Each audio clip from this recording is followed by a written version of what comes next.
Bem, agora que nós já entendemos a diferença entre ensino, pesquisa e extensão, não fica difícil entendermos a diferença entre a atividade de estudar e a atividade de pesquisar. Vamos acompanhar na tela do computador.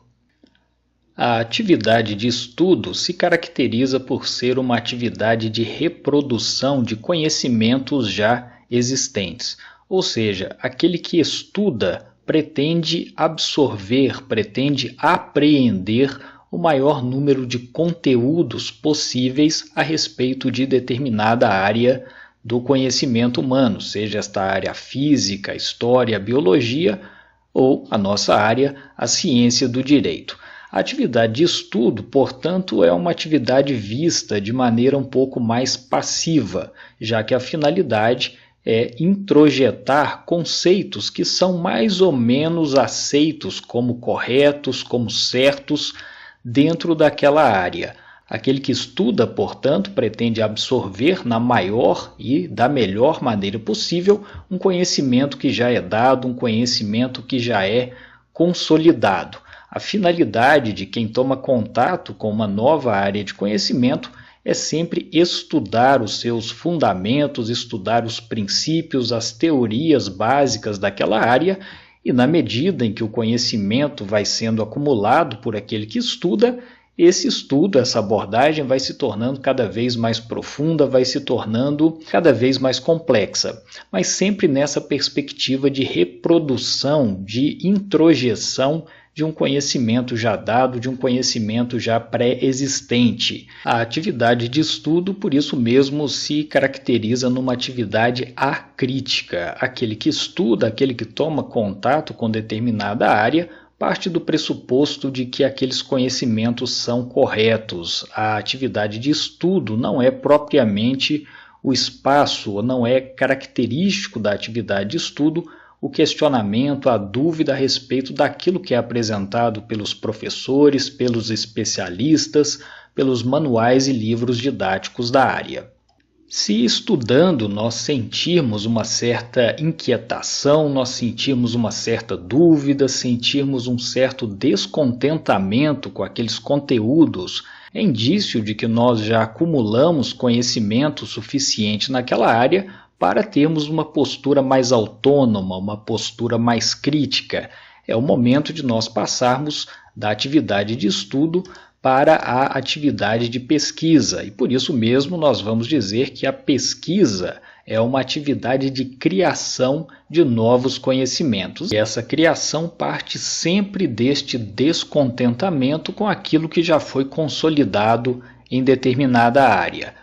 Aquele que pesquisa, portanto, assume uma atitude, uma postura de maior protagonismo. Aquele que pesquisa vai criar, vai construir conhecimentos novos, muitas vezes questionando, muitas vezes superando ideias que já eram consideradas como corretas naquela área de conhecimento. E reparem, tudo que está hoje nos manuais didáticos, tudo que hoje é passível de ser estudado em qualquer área do conhecimento, começou em determinado momento como pesquisa. Aquilo foi em algum momento inédito, aquilo foi em algum momento novo, aquilo veio em algum momento substituir alguma visão, alguma teoria, algum modelo que passou a partir daí a ser considerado incorreto ou inadequado. Então, a atividade de pesquisa pressupõe extrapolar o conhecimento já existente, pressupõe extrapolar o conhecimento já consolidado em busca de algo novo, em busca de algo inédito, em busca de algo que explique melhor o fenômeno que está sendo trabalhado.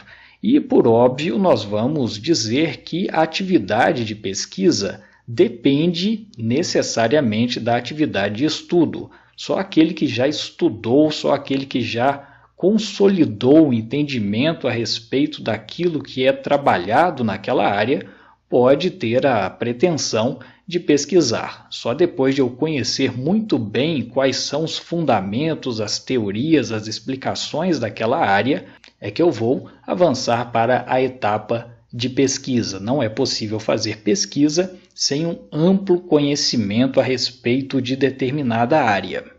Não é possível fazer pesquisa sem um profundo conhecimento a respeito daquilo que já é considerado correto, daquilo que já é considerado consolidado dentro daquela área. E é por isso que nós podemos representar graficamente, didaticamente, a diferença entre a atividade de pesquisa e a atividade de estudo como um conjunto que representa aqui para nós determinada área do conhecimento humano. Se nós vamos estudar, se nós ingressamos em uma nova área do saber, o que nós vamos fazer é buscar apreender tudo que já está aqui dentro desse conjunto. Então imagina que esse conjunto seja o direito ou uma área específica do direito.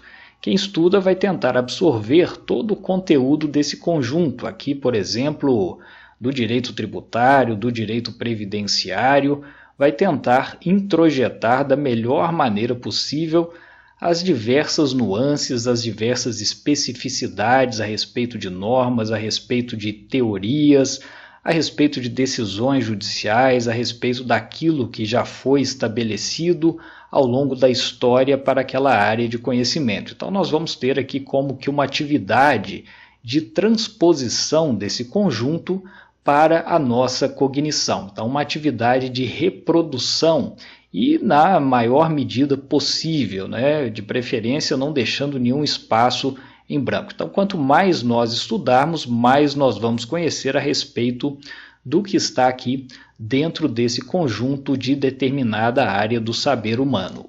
E, inevitavelmente, vamos perceber quais são os pontos falhos dentro dessa área de conhecimento, o que ainda não foi bem tratado, o que não foi ainda bem trabalhado, o que não está bem explicado, o que precisa ser aprofundado. Aí nós estaremos em condição de buscar inovações para essa área de conhecimento através da atividade de pesquisa. Aí nós teremos condições de localizar fora desse conjunto um ponto que vá explicar aquilo que eventualmente falta ser melhor trabalhado dentro daquela área. E a atividade de pesquisa consiste exatamente em identificar esse ponto fora daquilo que já é consolidado naquela área, testar este ponto através da aplicação de uma metodologia científica específica. E caso esse ponto novo, esse ponto inédito seja aprovado pelo método usado para testar os conhecimentos daquela área, esse ponto vai ser inserido dentro daquele conjunto geral de conhecimentos já consolidados, ampliando assim um pouco mais esses limites do conhecimento humano naquela área. É assim que o conhecimento humano vai sendo gradativamente construído ao longo do tempo, sempre através da identificação fora do conjunto daquilo que já é consolidado, de questões que ainda precisam ser melhor trabalhadas. Essas questões, essas novas teorias, essas novas hipóteses vão ser testadas através de uma metodologia rigorosa e, caso aprovadas, vão ingressar naquilo que já é pacificado, naquilo que já é consolidado a respeito daquele tipo de conhecimento.